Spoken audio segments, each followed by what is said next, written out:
I heard her say. Just make sure he books the villa by Friday. He's too scared to lose me to say no. And the stupid part? I still clicked confirm on the reservation before she even finished the sentence. But that night, her best friend sent me screenshots she never meant for me to see. I should have walked out right then, but I didn't. Instead, I sat there on the edge of my bed, staring at my phone, feeling this cold clarity settle behind my ribs. It's funny. You never think you're the kind of guy who ends up with a partner who sees you as a wallet with legs. But here I was, listening to the woman I'd been with for 2 years brag about how predictable I was. My name's Daniel, 34, accountant, not flashy, not broke. I like stability, boring, safe stability. I like knowing my bills are paid, my fridge is full, my weekends are quiet. And for the longest time, I thought Maya, my girlfriend, liked that about me. She used to tell me I was steady, solid, a breath of fresh air after dating losers. But somewhere in the last year, she changed. Or maybe I just started noticing what was always there. She got obsessed with impressing her friends. Every brunch was a runway show. Every conversation somehow circled back to who had what. The biggest ring, the fanciest trip, the most expensive gifts. And she wanted to be the queen among them. If someone's boyfriend surprised them with a spa weekend, she wanted a week in Bali. If someone got a necklace, she wanted diamonds. Always more. Always louder. Always bigger. And she always said it with that sugary voice, placing her hand on my shoulder like it was just us joking. Come on, babe. My friends think you're so generous. Or, it's not like you can't afford it. Then the kicker. Don't be cheap. It wasn't the money that got to me. It was how everything became a performance for her audience. If I didn't upgrade something, if I didn't bend to her little whims, she'd sulk. Or worse, she'd complain about me to her friends on speakerphone, pretending she didn't know I could hear. The big event coming up was the trip to Santorini, her dream destination. She'd been hyping it for months. Her friends were going too, and the expectation was clear. I was covering the villa for all 6 of us, because it would be rude to split the cost after you're the one inviting us. I never invited them, but Maya spun stories like it was second nature. I told myself I'd talk to her about it, maybe set boundaries, maybe she'd understand. Then came the discovery, the moment that killed the relationship in my mind so cleanly, so quietly, I didn't even feel sad, just awake. 3 days before the trip, Maya left her phone on the kitchen island while she was in the shower. Normally, I don't snoop. I've never been that guy. But her group chat lit up so aggressively it felt like it was demanding to be seen. I looked, and I'm glad I did. Her best friend Vanessa wrote, "Did he book the villa yet?" Maya responded, "Of course. He's too whipped not to." Someone else chimed in, "Girl, you're practically freeloading off him." Then Maya wrote the sentence that twisted something in me. "If he wants to keep me, he should pay. Let him think I'm the one. Once the trip is done, I'll see if I still want him." That alone would have been enough. But then another message popped up, a private one, from Vanessa, sent directly to Maya. "So did you tell Daniel about you and Lucas?" "Lucas? Her ex?" Maya replied, "God, no. You think he'd still take us on vacation if he knew?" I felt a strange stillness wash over me. Not rage, not heartbreak, just a clean, razor-sharp awareness that everything from this point forward had to be strategic. I put her phone exactly where it had been. When she walked out of the shower, towel in her hair, humming, asking if I wanted Thai or sushi for dinner, I smiled and said, "Surprise me." Inside, something clicked, a deliberate shift. Because if she thought I was predictable, if she thought I wouldn't react, if she thought I'd roll over and pay for a luxury vacation while she cheated and mocked me, she was about to learn who she was actually dealing with. And she wasn't going to like it. The next morning, I acted sweeter than ever. "Need help with packing? Want me to pick up your dry cleaning?" "You deserve this trip, babe." She ate it up. I watched her preen at her own reflection, adjusting outfits, posing for imaginary photos, practicing the candid laugh she'd use on Instagram. She thought she'd already won. Meanwhile, I made one tiny but devastating change. I canceled the villa reservation. Every cent refunded, every detail erased.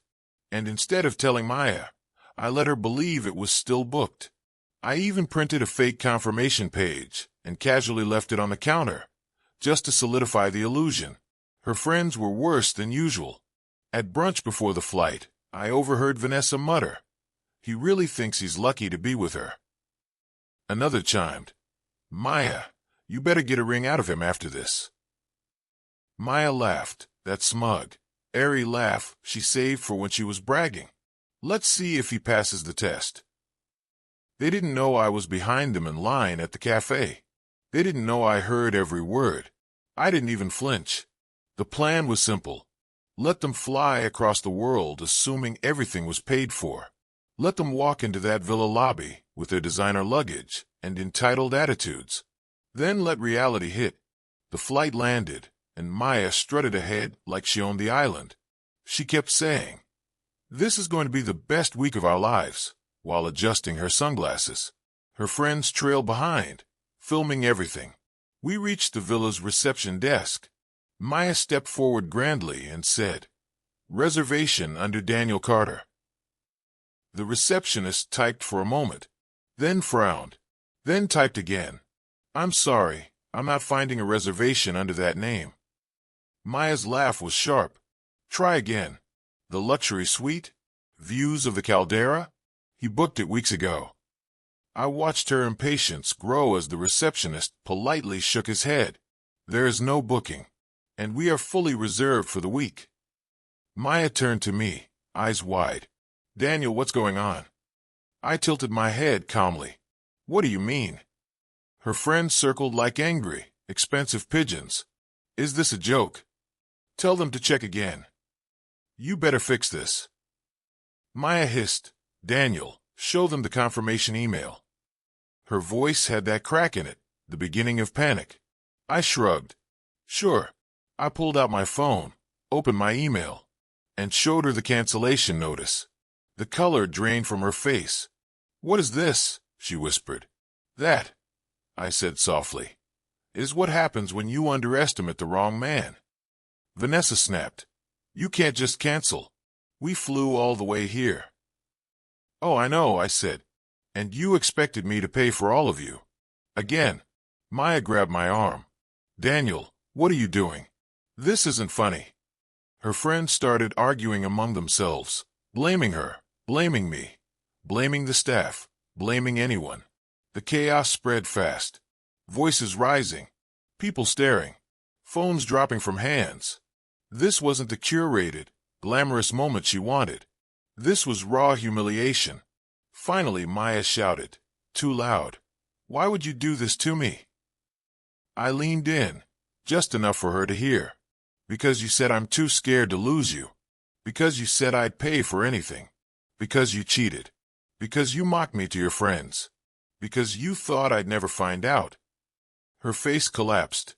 Her friends looked horrified, not for her, but for themselves, because now they had to figure out how to pay for a last-minute place in the most expensive week of the season.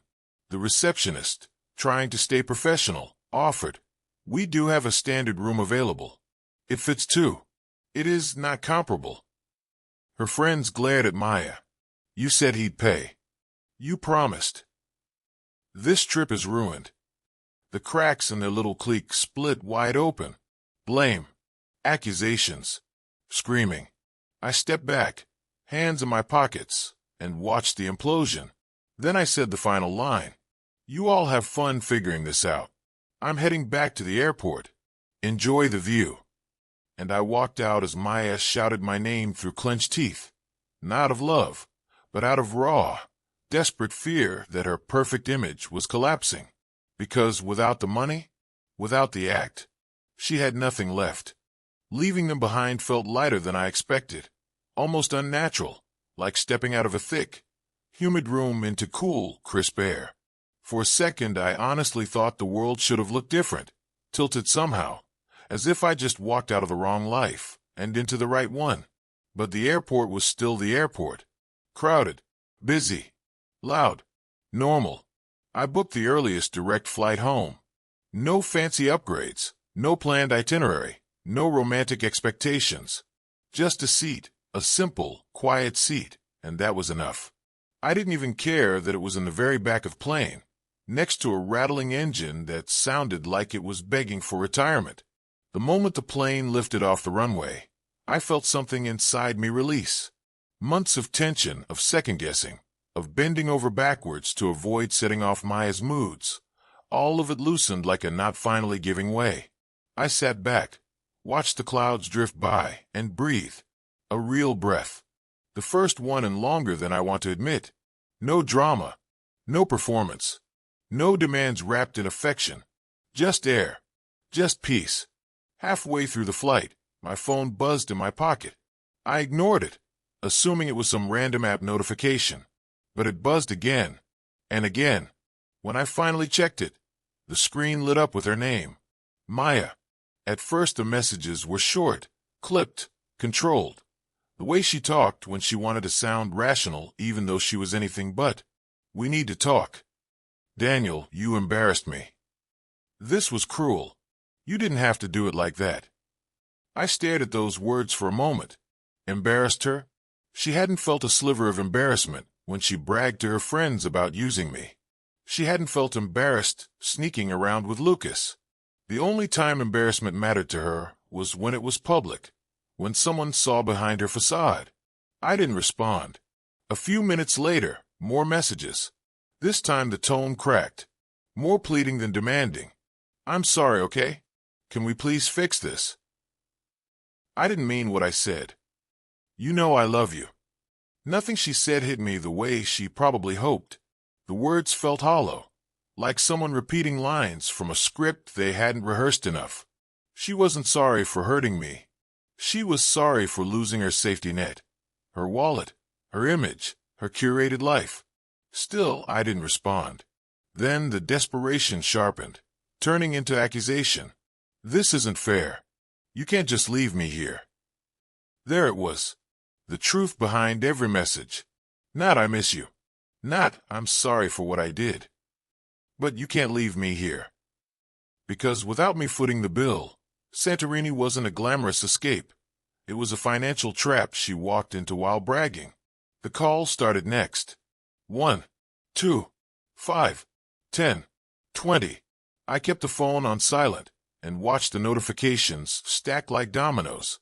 Then came the voice messages. The ones where her tone flipped between tearful and furious every few seconds. Daniel, please, I'm begging you. Just answer. You're acting insane. I swear if you don't fix this. Baby, come on. Don't do this to us. You owe me a conversation. Answer the phone. I put the phone face down on the tray table. Closed my eyes. Let the engine hum drown everything out. By the time I got home, groggy, dehydrated, and emotionally empty, I had over 70 missed notifications. I tossed my bag on the couch, placed my phone on the counter, and for the first time in years, I did something I never let myself do. I turned it off. Just off. No buzzing. No vibrating. No guilt. No emotional labor. Silence. A silence so complete it felt like the walls of my apartment finally exhaled with me. I showered, fell into bed, and slept harder than I'd slept in months. No nightmares. No replaying arguments. No walking on eggshells in my own head. The next morning, sunlight hit my face, and for a second I forgot everything that had happened. It felt like waking up from a long illness and realizing you're finally getting better. But then I turned my phone back on.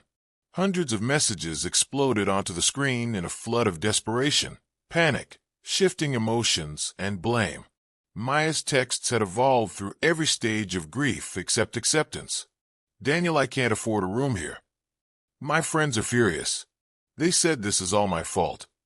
Please call me. Then came the denial, the rewriting of history. You misunderstood everything. I was venting, that's all. Lucas was nothing. I told you that. I didn't mean the freeloading comments. You know how girls joke around. Then bargaining. The sudden promises she never made before. I'll pay you back for the trip. I'll change, I swear. Just talk to me. Please don't ruin us over one mistake. One mistake. There hadn't been just one.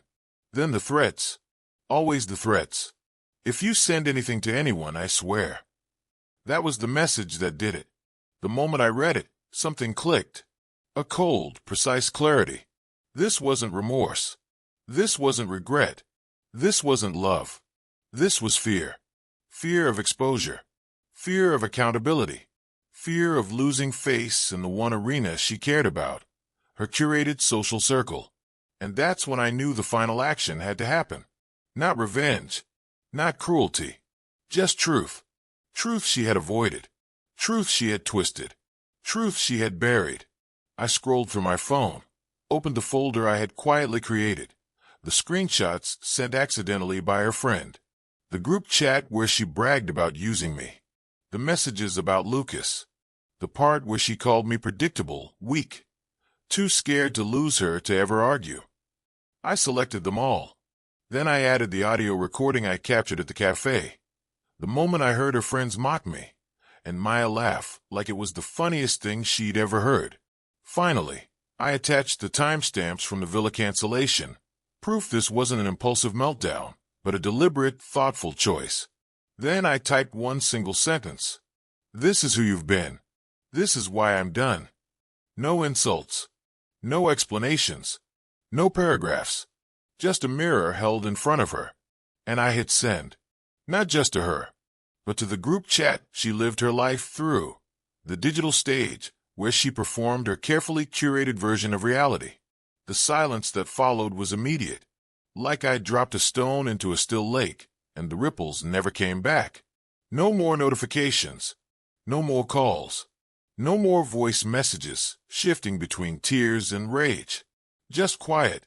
I didn't hear from her again. Weeks passed, and it shocked me how quickly normal life settled back in. Like my apartment, my routines, my own mind had just been waiting for me to return to myself. Work felt easier. For months I dragged myself through each day, exhausted from emotional whiplash. But now, my thoughts were clearer, my patience thicker, my nights restful instead of restless. And my apartment, God, it felt enormous. As if her presence, even from a distance, had taken up more space than her physical body ever did. I cleaned, cooked, slept, breathed. Simple things. Ordinary things. Things that hadn't felt simple in far too long. Then one Saturday, while sitting in my usual coffee shop, the one I'd stopped going because Maya said it was too plain, I was reading a book when someone quietly asked, "Is this seat taken?" I looked up. There she was. A woman about my age, hair tucked behind her ear, no makeup mask, no exaggerated posing, no forced brightness. Just a warm, genuine expression and a shy smile that felt real. Her name was Lily. We talked about books, about travel, about the kind of adventures that didn't need a camera shoved in your face every 5 seconds. When she laughed, it wasn't rehearsed. When she asked questions, she actually listened. When she talked about her life, it wasn't filtered for aesthetics. It felt easy. It felt safe. It felt human. And sitting there across from her, with sunlight hitting the wooden table between us, I realized something that should have been obvious all along. The real revenge wasn't what I did in Greece. It wasn't the humiliation. It wasn't the exposure. Those were just consequences of her own actions. The real victory was the life I reclaimed by walking away. I didn't need a perfectly curated Instagram story. I didn't need a girlfriend who saw me as a prop. I didn't need a relationship built on image. I needed peace, honesty, someone who valued moments instead of optics. Looking back now, I don't regret a single decision I made. Not the cancellation, not the reveal, not the silence that followed. Because leaving wasn't losing. Leaving was choosing myself again, learning how to breathe again, learning how to live again. And if there's one truth I took from that whole messy chapter, it's this. When someone treats you like a backup plan, The smartest thing you can do is remove yourself from their future. Let them feel the emptiness they created. Let them sit with the silence they earned. Let them learn what too scared to lose you really meant. Because I was never the one who should have been afraid.